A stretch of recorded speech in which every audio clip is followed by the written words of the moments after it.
बिस्मिल्लाहिर्रहमानिर्रहीम। Create a pivot table get external data source in Excel. यानी अगर हम सोर्स डिफाइन कर रहे हैं और उससे अगर हमें पिवट टेबल क्रिएट करना है तो किस तरह होगा, और एक्सटर्नल सोर्स डिफाइन करने से उसमें हमें फ़ायदा क्या होगा या हम क्यों यूज़ करते हैं इसको।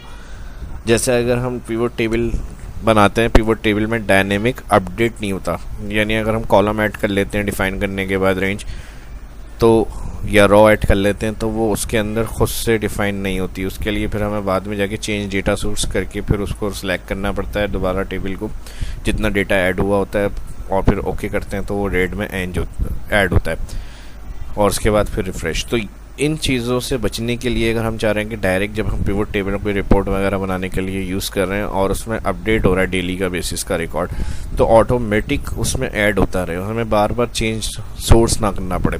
प्रॉब्लम क्या होती है चेंज सोर्स की, ये भी मैं बता रहा हूँ, और फिर उसके बाद उसको सोल्यूशन क्या है, किस तरह से सॉल्व होगा, ये भी आज की इस वीडियो के अंदर देखेंगे। तो चलिए शुरू करते हैं आज की इस क्लास को। माइक्रोसॉफ्ट एक्सेल को ओपन करेंगे।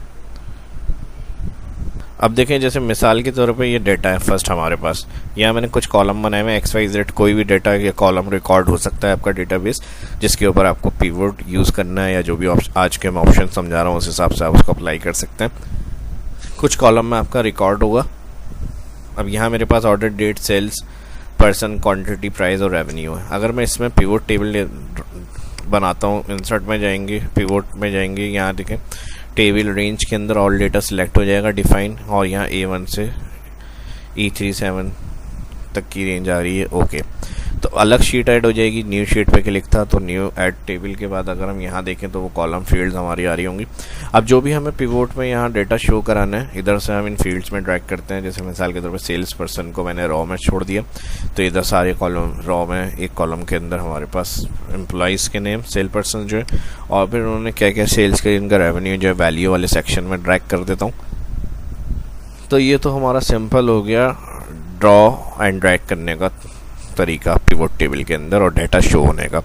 लेकिन अब प्रॉब्लम क्या थी जो मुझे आज इस वीडियो के अंदर बताना है। जैसे शीट में आ गए हम, अभी अगर हम लास्ट चेक कर रहे हैं, मैं फर्स्ट सेल में आ रहा हूँ और कंट्रोल डाउन, देखें 370 तक का रिकॉर्ड है। 370 के बाद अगर मैं कुछ एंट्री करता हूँ तो क्या वो उधर ऐड होगा ऑटोमेटिक पिवट टेबल के अंदर? तो इसके लिए हम क्या करते हैं,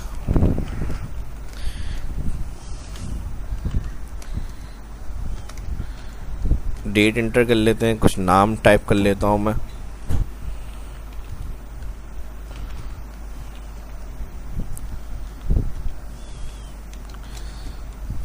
और इसी को मैं नीचे ड्रैग करता हूं, कंट्रोल D।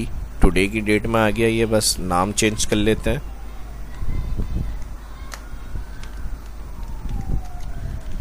और कुछ वैल्यू को चेंज करना है, यहाँ से वैल्यू देख लें।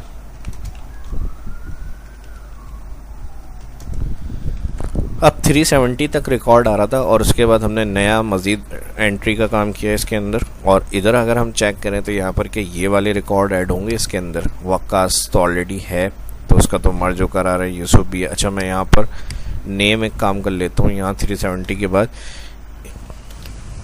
आपको क्लियर समझ में आ जाए तो इसलिए ABCD दे देता हूँ नाम। अब देखें यहाँ पर कोई ABCD का नाम तो नहीं आ रहा है। अगर मैं रिफ़्रेश करता हूँ तो क्या ऐड होगा इसमें? अभी भी ऐड नहीं हुआ। क्यों? क्योंकि इसमें प्रॉब्लम ये होती है, एक दफ़ा जब पिवट टेबल आपने बना लिया और जो रेंज आपने डिफ़ाइन करी होगी, जैसे 370 तक थी, तो वही रेंज इसमें अभी आपकी डेटा को शो कर रही है। जब हम पिवट टेबल में क्लिक करेंगे, यहाँ कर्सर आपका किसी भी सेल पे होगा पिवट टेबल वाले ऑप्शन में, तो यहाँ पर आपको अलग से मेन्यू नज़र आएंगे।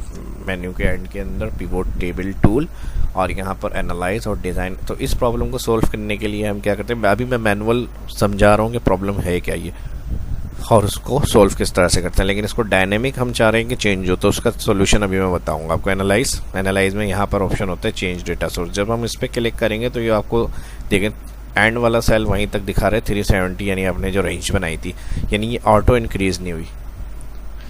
अब अगर हम इसको यहाँ से नीचे आकर चेक करें, स्क्रॉल करके मैं डाटा को दिखाता हूँ, तो यहाँ से 370 तक आ रही। तो इसको लिए फिर हम क्या करेंगे, यहाँ पर इस रेंज को दोबारा से यहाँ क्लिक करेंगे एंड फिर यहाँ भी जैसे मिसाल के तौर पे 374 है, लेकिन ये आज तक का है।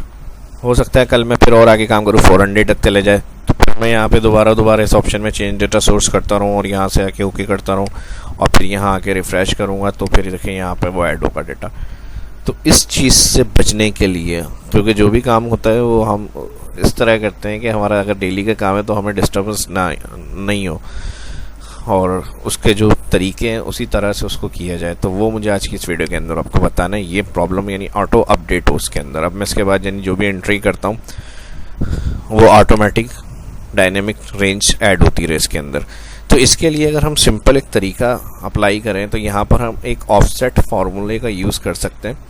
अभी मैं डायरेक्ट सेल में लिख कर दिखा रहा हूँ, फिर उसको पिवोट टेबल में किस तरह से यूज़ करेंगे वो भी तरीका देखेंगे। तो रेफरेंस में हम क्या करते हैं, जो मेन डेटा का फर्स्ट सेल आ रहा है उसको सिलेक्ट कर लिया, A1 हो गया, और फिर कॉमा लगाएंगे तो यहाँ पर रेफरेंस आपसे पूछते हैं रो नंबर हम कह रहे हैं 0, कॉलम नंबर हम कह रहे हैं 0, कॉमास के बाद काउंट में हम कहेंगे काउंट A, और ये किस जगह लगा रहे हैं ऑफसेट में, हाइट की जगह पर। हाइट की जगह हम कह रहे हैं काउंट A में चेक करें, और इधर क्या चेक करना है, हाइट कॉलम A के पास से मैं सिलेक्ट कर रहा हूँ इसको, ब्रैकेट ओपन के बाद A के पास से सिलेक्ट ऑल एंटायर जो है वो कॉलम सिलेक्ट हो जाएगा। यहाँ पर हमने हाइट बता दी, और यहाँ पर हाइट के बाद जो काउंट A का ब्रैकेट था क्लोज किया, और जैसी कॉमा लगाएंगे हाइट के बाद क्या विद बताएं तो फिर काउंट A, और यहाँ पर 1 के पास से ऑल इंटायर रो सिलेक्ट। इससे फ़ायदा ये होगा ऑटोमेटिक जो रो ऐड होगी या कॉलम ऐड होगा तो उसके अंदर ये हमारा ऑफसेट फंक्शन उसको कॉल करेगा डायनेमिक, और पिवोट टेबल में वो डेटा ऑटोमेटिक अपडेट होता रहेगा। ये कॉलम ऐड होने के बाद वो उसमें शो होते रहेंगे, हमें कुछ करने की ज़रूरत नहीं है, सिर्फ रिफ्रेश करना है।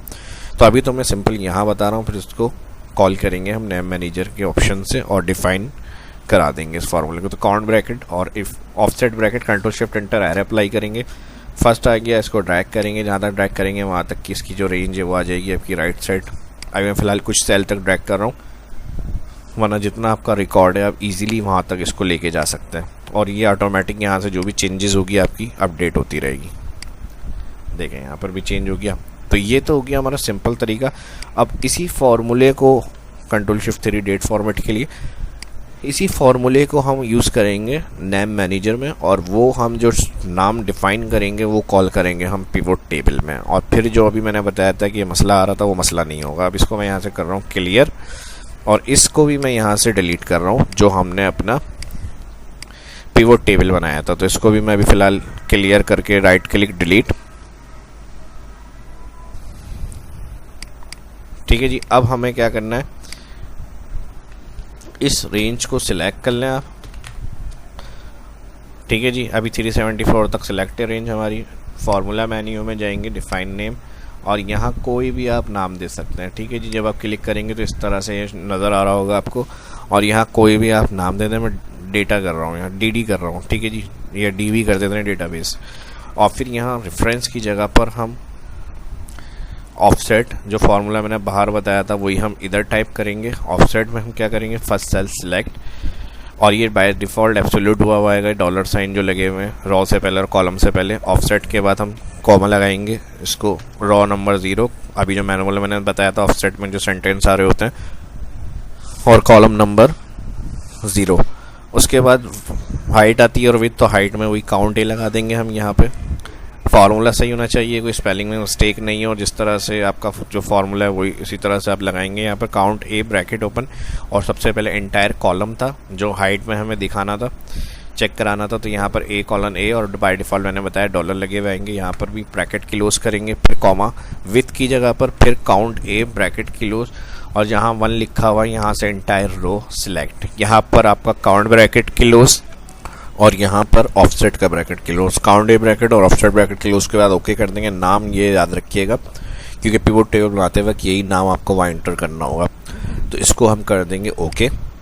ओके करने के बाद अब जाएंगे इंसर्ट में, pivot table option. Pivot table option में अब हमारा सिलेक्ट तो टेबल रेंज के अंदर क्या है, टेबल रेंज, तो हमारा टेबल रेंज है DB डेटाबेस। जो फार्मूला हमने डिफ़ाइन किया था वो हम यहाँ पे लिखेंगे नेम मैनेजर के अंदर और ओके कर देंगे। जैसे ही ओके करेंगे, अभी देखें यहाँ पर 5 कॉलम है, ऑर्डर, सेल्स, यूनिट, क्वांटिटी और revenue. Order, sales, unit, quantity, revenue. और तो पहले तो अभी हम जो नेम है वो और जो रेवेन्यू है वो ड्रैग कर लेते हैं, जो तरीका मैंने बताया था। सेल्स को मैं रॉ में ड्रैग कर रहा हूँ, रेवेन्यू को जो है वो वैल्यू में, तो यहाँ पर ये आ गया। लेकिन अब अगर हम चाह रहे हैं कि यहाँ पे ऑटोमेटिक कोई कॉलम अगर हम वहाँ एंट्री करते हैं तो चेंज सोर्स ना करना पड़े, जो मैंने स्टार्ट में बताया जो प्रॉब्लम हमें आ रही थी, बस हम रिफ़्रेश करें वो इधर ऐड होता रहे डाटा।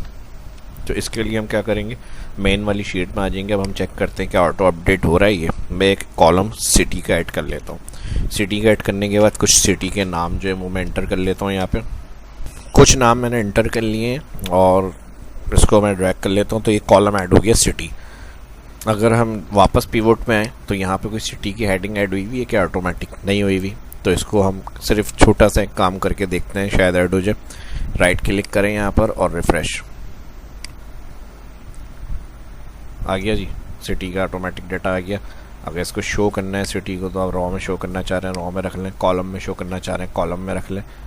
इस हेडिंग को ड्रैग कर लें कॉलम में, तो इस तरह सिटी वाइज जो होगा वो डाटा आपको मिल जाएगा।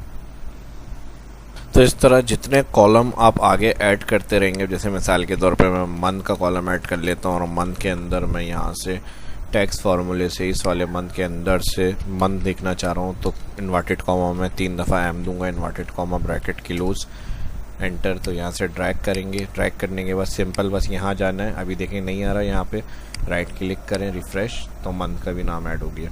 अब अगर ये नहीं चाहिए तो यहाँ से आप सिटी हटाएं और मंथ देखना चाह रहे हैं तो मंथ को ड्रैग कर लें। इस तरह से मंथ में जिसने जो काम किया हुआ होगा मंथ वाइज उनके नाम के साथ आ जाएगा। मंथ को जहाँ रखना है कॉलम में रखना है, कॉलम वाइज इस तरह से दिख सकते हैं किसने किस मंथ में कितनी सेल्स या रेवेन्यू किया है हमारे पास, और किसी भी डाटा पे अप्लाई कर सकते हैं इस तरह से। तो लगी ना आज की क्लास आपको हेल्पफुल, तो हेल्पफुल लगी तो इसको लाइक भी करें बहुत ज़्यादा, और इस तरह जो फर्स्ट देखने चैनल को सब्सक्राइब करें, और दोस्तों के साथ भी इस वीडियो को लाजमी सोशल मीडिया के ऊपर शेयर करें ताकि वो भी देख सकें, उनकी भी हेल्प हो। और फर्स्ट देख रहे चैनल को लाजमी सब्सक्राइब करें। कोई सजेशन कोई क्वेरी उसके लिए वीडियो के डिस्क्रिप्शन में कमेंट करें। मिलते हैं नेक्स्ट वीडियो में किसी और नए टॉपिक के साथ। शाह इस्लाम को इजाज़त दीजिए। अल्लाह हाफिज़।